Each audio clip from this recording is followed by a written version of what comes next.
I'm now honored to introduce the valedictorian for the class of 2010. He will receive the Winston-Salem Journal Award for Academic Excellence, presented to the senior with the highest weighted grade point average over their entire high school career. He is an Eagle Scout, he's been a National Advisory Board member for SAVE, and a People-to-People Student Ambassador to Japan. He will attend Princeton University in the fall. Wow. Please join me in congratulating your 2010 valedictorian, RGrillo.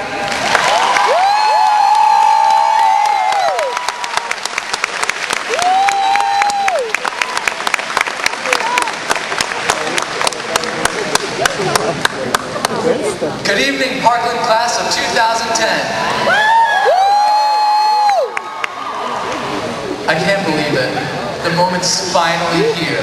For 4 years, we've been working towards this, yearning for the day that we can finally leave our nests and begin our own lives. But now that high school is over, my time at Parkland seems like a blur. Memories have been created in the blink of an eye.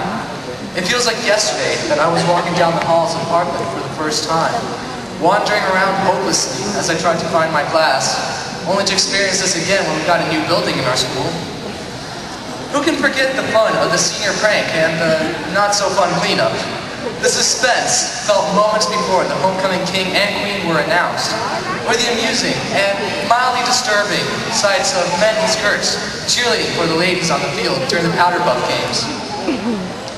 Somewhere between the school events, the tests, and the homework, I've shared unforgettable experiences with you guys, developing friendships that will not easily be lost. I have discovered some of the most amazing people here. In my groups of friends, I have found soon to be doctors, businessmen, politicians, and yes, even comedians. In spending time with my classmates, I have realized something. Parkland truly is a place where excellence happens.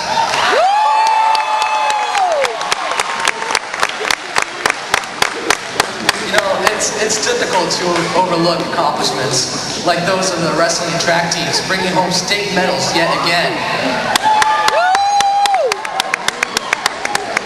The theater department that has put on so many shows this year, or even the choral ensemble that gained the honor of traveling to New York City. Each one of you has contributed so much to your school or community. You have all earned your place in this room today, so give yourselves a round of applause.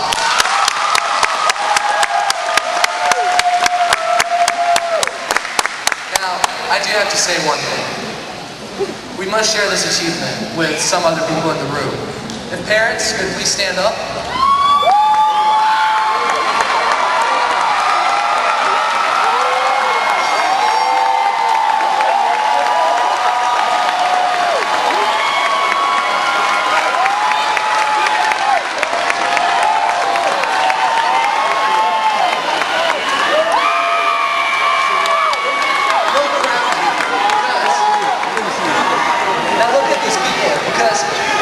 It is these people who have given us care and comfort, provided for our needs, and instilled in us the values and foundations that will allow us to continue succeeding.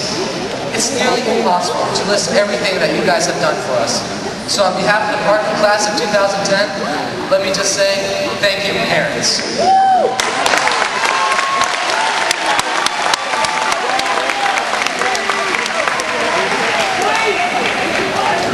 I would also like to focus on the Parkland staff for a moment. Classes have been stressful, very stressful at times, but our teachers gave it their all for us. Over my years here, the teachers have become like family to us and have helped us extensively, both inside and out of school. Ryan touched on it very well. They have given us the values that will allow us to succeed. You know, you must give credit to someone who is willing to deal with a bunch of hormonal teenagers for 4 years. I mean, come on, guys. Let's give our teachers a round of applause.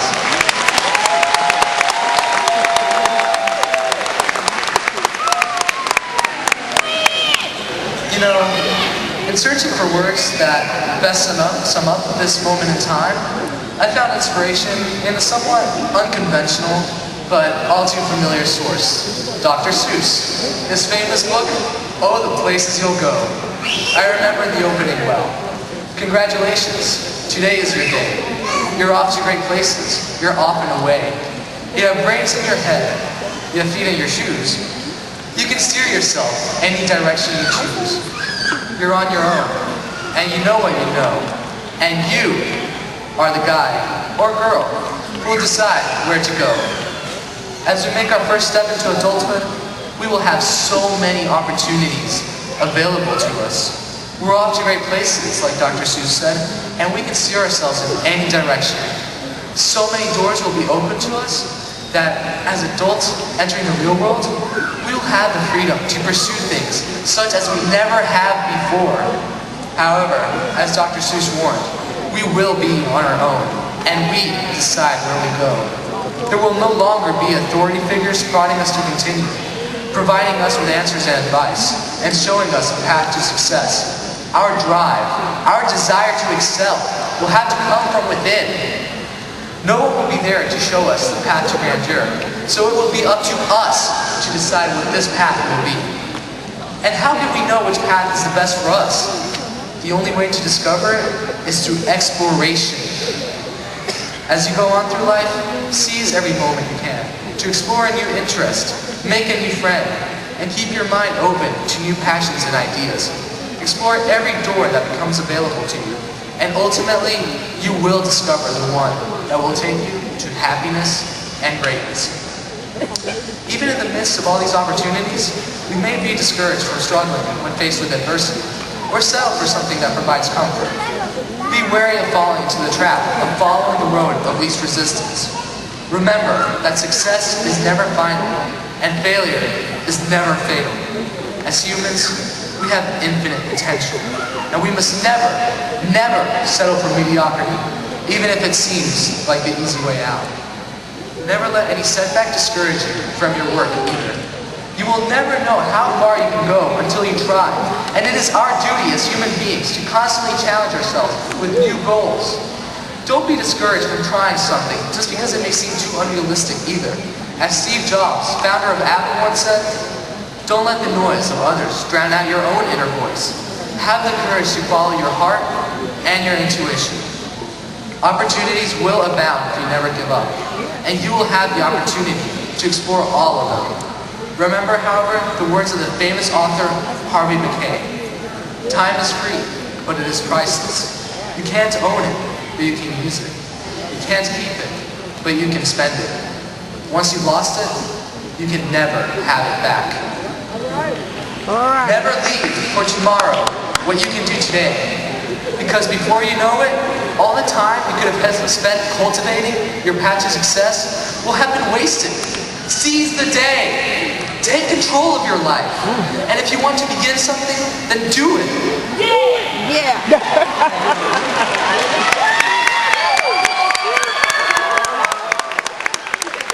It is never too late to explore something new. And it is never too soon to begin working towards your dreams. Finally, one last thing before I leave the microphone. Don't forget that we have been blessed. We have been blessed with 12 years of free education, of basic training for any career, of guidance for life choices. School has equipped us with the discipline, the logical thinking abilities, the literacy, and basic vocational skills that secure us a position in today's workforce and a voice in the world. This is more than can be said for many people throughout the world.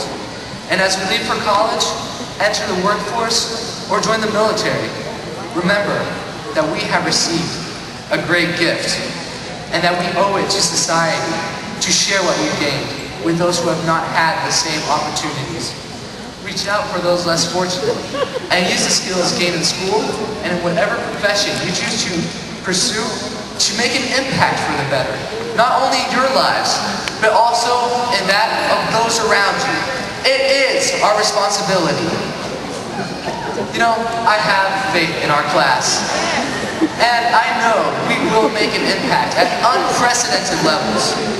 As we go off in the real world, explore everything. Choose the path that opens up the most doors for you, and never, never give up.